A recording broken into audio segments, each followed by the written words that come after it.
Shaded Granny, unshaded today for your benefit because I need to read something to you.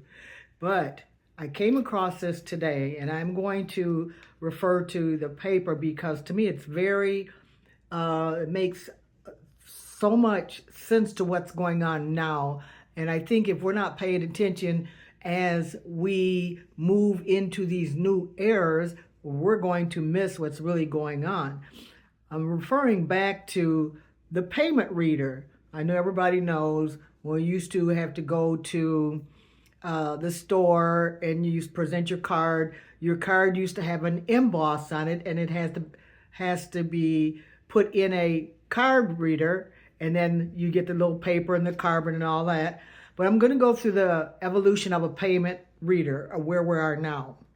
And these are for old folks that can remember when, and for you new folks that have no idea where we came from. So the evolution of payment reader. The first era that they recall was the manual era. That was from 1950 to 1970. The manual imprints called knuckle busters, okay, due to the physical force that was required with the card reader. Place customers' credit card, which had raised embossed letters, into a bed in the machine.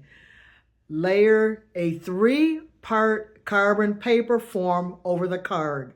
Slide the heavy mechanical bar back and forth over the paper to physically imprint. Wow, and I remember that too, having to do it like that. Now we had came up to the electronic swipe era. That's from 1970 to the 1990s. 1979, first electronic point of sale called POS. Terminals introduced utilizing the magnetic strip. Cashier customer swipes your card through the magnetic strip slot, in which we're still doing that right now. I was just at the store trying to tap it, but of course my tap wasn't working, so I had to use the magnetic strip. The terminal reads it and sends it over a telephone line for real-time authorization. The terminal prints a paper receipt for you to sign.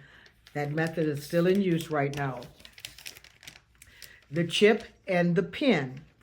It's called a EUV error from 1990 to 2010.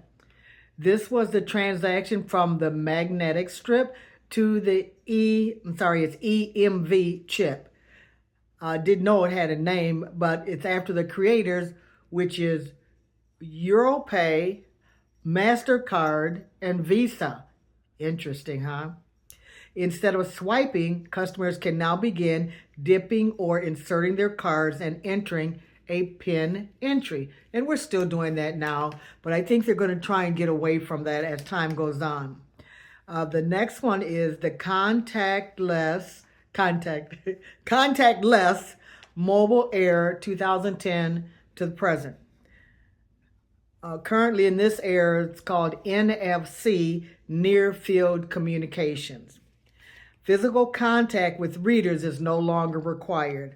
Instead, data is transmitted over a short distance through the air, tap and pay, allowing smartphones and wearables, your watch, to act as the reader and card simulator.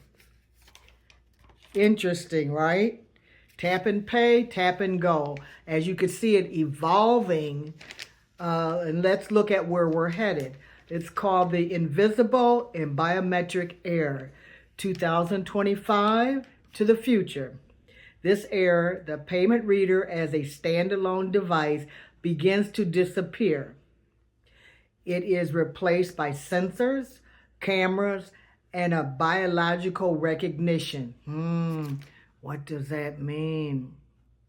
Your body or your environment becomes the credential. Got it. Palm of hand, face becomes scannable. Do. You know, and this stuff that we seen back in the day when I was growing up and we watched the Jetsons and we watched all those futuristic cartoons, and you can actually see all this stuff is coming to pass. Okay, so you're gonna